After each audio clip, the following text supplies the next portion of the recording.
അങ്ങനെ എൻ്റെ രണ്ടാമത്തെ ഗിഫ്റ്റിൻ്റെ അൺബോക്സിങ് വീഡിയോ ആണ് കേട്ടോ ഇത്. മുകളിൽ ഞാൻ ഗിഫ്റ്റിൻ്റെ പടം കൊടുത്തിട്ടുണ്ട്. ഇതിന് മുൻപ് തുടക്കത്തിലേ തൊട്ടുള്ള വീഡിയോ ഒക്കെ എടുത്തു, പക്ഷെ കത്രിക കൊള്ളില്ലാത്തതുകൊണ്ട് നമ്മൾ തമാശക്കല്ലേ പട്ടി കടിച്ച് ഇറച്ച പോലെ ഇരിക്കുകയാണ്. ഏതാണ്ട് അതേപോലെ ആയിപ്പോയി ആ വീഡിയോയിൽ അൺബോക്സിങ്ങിൻ്റെ ഇത്. അപ്പോൾ ഞാൻ കത്രികയൊക്കെ മാറ്റിയിട്ട് വീണ്ടും വീഡിയോ എടുത്താണ് കട്ട് ചെയ്യുന്നതായിട്ട്. അങ്ങനെ എന്താണെന്ന് എനിക്കറിയത്തില്ല. അപ്പോൾ ഞാൻ ഏകദേശം അത് ഇങ്ങനെ അൺബോക്സ് ചെയ്ത് വന്നപ്പോൾ എനിക്ക് മനസ്സിലായി എന്തോ ഒരു ഫോട്ടോ ഫ്രെയിമാണ് എന്ന്. അപ്പോൾ അതിൻ്റെ പുറകിൽ ഹാപ്പി ബർത്ത്ഡേ എന്നൊക്കെ ഒട്ടിച്ചിട്ടുണ്ടായിരുന്നു. നല്ല പാക്കിംഗ് ഒക്കെ ആയിരുന്നു കേട്ടോ.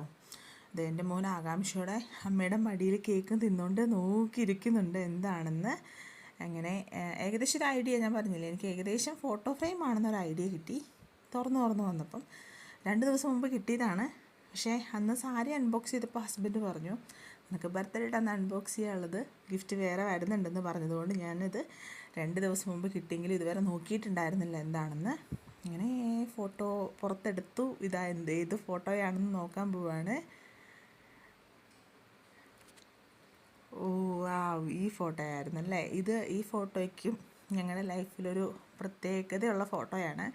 എന്താണെന്ന് വെച്ചാൽ ഞങ്ങളുടെ മോനെ ഞങ്ങൾ ആമസോണിൻ്റെ ഓൺലൈൻ ഡ്രസ്സിൻ്റെ ആഡിന് വേണ്ടിയിട്ട് ഞങ്ങൾ പീതാംബര ഫിലിം പ്രൊഡക്ഷൻസിൽ കൊച്ചിയിൽ ഷൂട്ടിന് പോയിട്ടുണ്ടായിരുന്നു. അപ്പോൾ അവിടെ വെച്ച് ഞങ്ങളെടുത്ത ഫാമിലി ഫോട്ടോയാണിത്. അങ്ങനെ ഞങ്ങളുടെ ലൈഫിൽ ഞങ്ങൾക്ക് മറക്കാൻ പറ്റാത്ത ഒരു ദിവസത്തെ ഒരു ഓർമ്മപ്പെടുത്തലാണിത്.